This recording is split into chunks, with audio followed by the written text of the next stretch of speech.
直以嚟咧，我哋大氣兜翻轉咧，成日都會推舉一樣嘢，就係話，哇！大家揸車環保啲啊，咁啊，令到咧自己嗰部車咧嗰個壽命會長啲。咁但係咧，推介咁多嘅產品當中咧，今日咧就有3大環保新產品咧，又要咧推俾大家聽下咯。咁啊，今日揾嚟咧山村社嘅朋友同我哋傾下偈。山村社嘅山村你好啊，係你好，不如你好啊。咁啊嗱，近日咧即係我哋好多人咧都見到嗰啲樓市又話高，咁啊咩市都話高，咁啊但係咧荷包咧嗰啲錢啊唔係太多，咁啊想慳翻啲錢啊，要對呢個社會好啲啊，所以咧都揾啲個環保產品。咁我知道咧你哋亦都揾嚟有3件嘅環保產品咧喺市面上嗰個推出嘅係咪啊？冇錯嘅。係咁啊嗱，先有第一樣嘢就係我見到啦，而家都有啲車都話想改大少少啊馬力啊，咁啊令到架車勁啲咁，但係又話要環保啲咁，有冇啲咩方法咧？譬如話我見到有一個叫渦流尾管，其實係咩嚟㗎啦？佢係一個世界專利嘅排氣喉嚟嘅，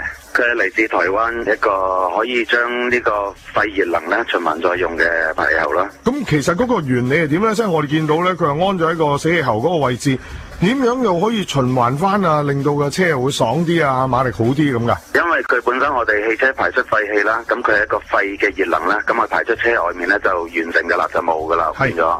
但係我哋呢條尾喉咧，就將我哋排出嘅廢熱能咧循環再用嘅。我哋利用呢個氣體流動學啦，呢個文字管原理啦，將排出嚟嘅廢熱能咧做出呢個龍捲風嘅效果。咁佢中心區會產生低壓，咁啊將廢氣反抽出嚟，做出反推力。咁所以開嘅時候咧，架車會越踩就會越順咯。咁啊，其實呢一個渦流尾管啊吓，咁其實係咪所有車都用得㗎？係冇錯，唔止淨係車嘅，所有內燃機，包括嗱我哋嘅產品，包括由電單車去到輪船都有嘅。咁啊嗱，我又想知道啦，呢個尾管咧會唔會係有壽命啊，或者係需唔需要話有啲 filter 啊嗰樣嘢咁？會唔會又要加啲電池嗰啲咁嘢㗎？完全唔需要，因為我哋呢條尾管咧只係安咗喺原裝尾喉嘅後面嘅啫，咁佢就唔會改動到任何原裝嘅設計嘅。佢只係將原本汽車嗰個性能提升。咁你唔需要保養佢嘅。咁我哋有原廠保養1年啦，但係咧正常嚟講我係使用5年以上咯。咁我嗱除咗喺外面嘅，其實喺個車裏面啊嚇，咁譬如話喺個引擎方面啊，又或者係電子方面啊，有冇一啲嘅產品咧，亦都係環保嘅，可以提升嗰個馬力嘅質素嘅？咁我哋有其他兩樣產品啦，咁另外一個就係一個點火嘅增強器啦，即係一個 ignition 嘅 booster。咁佢係可以將你本身依家我哋市面上用嘅汽車個點火能力咧提升嘅。咁佢點樣可以話係環保咧？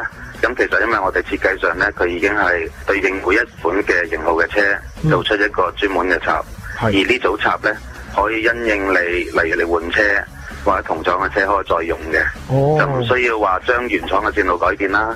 咁當然如果你改變咗佢，你要復原咧，喺呢個技術上面同埋用家方面咧，都會覺得會比較係冒險咯。因為條電線我剪開咗嘅話，復原就唔可能100%噶啦。咁因為我哋嘅係專用插啦，原裝插嘅，你唔要嘅話亦都可以就咁完全可以解除復原咯。咁呢一個產品點火增強器咧，咁喺架車嘅即係邊一個區域上高咧，佢會增強個馬力？究竟係低樓啊，因為高轉嘅時候咧？如果我哋呢個點火增強器咧裝咗落去之後咧，低樓會好明顯，架車會好力咗。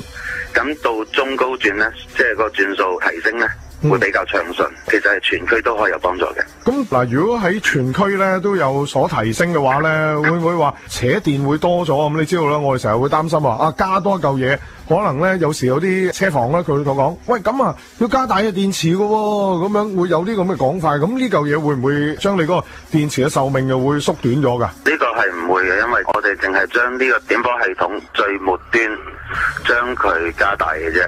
我哋唔係話成架車都會耗電會增加嘅。咁當然佢行順咗，充電嘅情況係穩定嘅時候，咁你嗰個用電唔會有太大改變嘅。咁我嗱有咗個尾鼓啊，咁有個點火增強器啊，咁車應該就好順下啦，去到好快下咁。但係咧去得快，你知道啦，香港咧個環境啊，個污染都幾大嘅。咁就可能咧，對於我哋嗰個風格啊、油價個負荷都好大喎。有冇啲產品又可以幫得手咁樣啊？我哋仲有一個就係不鏽鋼嘅風格，呢個係我哋喺台灣引進過嚟嘅，係個專利產品啦。一般嚟講，一架車嘅一生啦，咁通常我哋會用上100個風格左右，每一架車幾十至100啦，其實你唔覺嘅。我哋每一次保養可能係3個月，幾個月，咁一年可能用2、3個。如果你話係商務車、運輸嘅車更加多添，可能每一個月都要換。咁所以我哋咧就開發咗呢隻風格咧，佢係用不鏽鋼網織成嘅。咁佢有咩好處咧？咁一般嘅風格大家都明白啦，用紙做啦，或者用纖維啦。咁佢用不鏽鋼網織成嘅，而佢嘅密度咧可以隔到光、隔到水，但係過到空氣。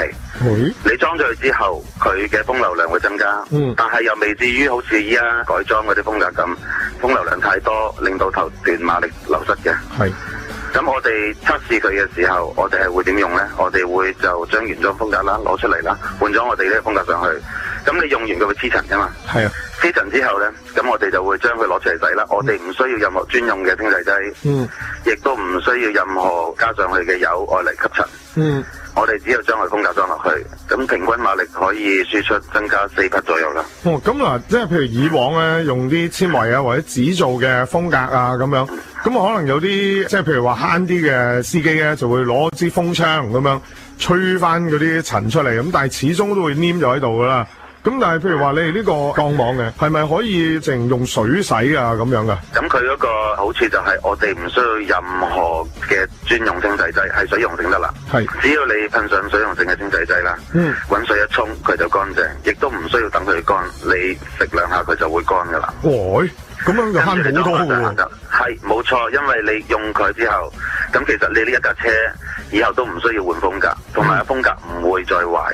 基本上嚟講，你講鋼網，我俾你去用靜態嘅情況之下用啦，幾年係應該冇問題嘅。咁啊，因為有好多時咧，我哋揸車咧，即係唔係話死揼爛揼啊咁樣，因為好多時真係你會揼傷嗰部車。點解架車咁快打柴？都係因為咧，大家對佢唔好。咁啊，但係而家咧有呢幾樣嘅產品嘅話咧，對於成個環境啊，或者係自己揸車咧，都會環保多啲啦。咁啊，今日咧唔該晒山村社嘅山村同我哋講啊呢啲新嘅環保產品，唔該晒。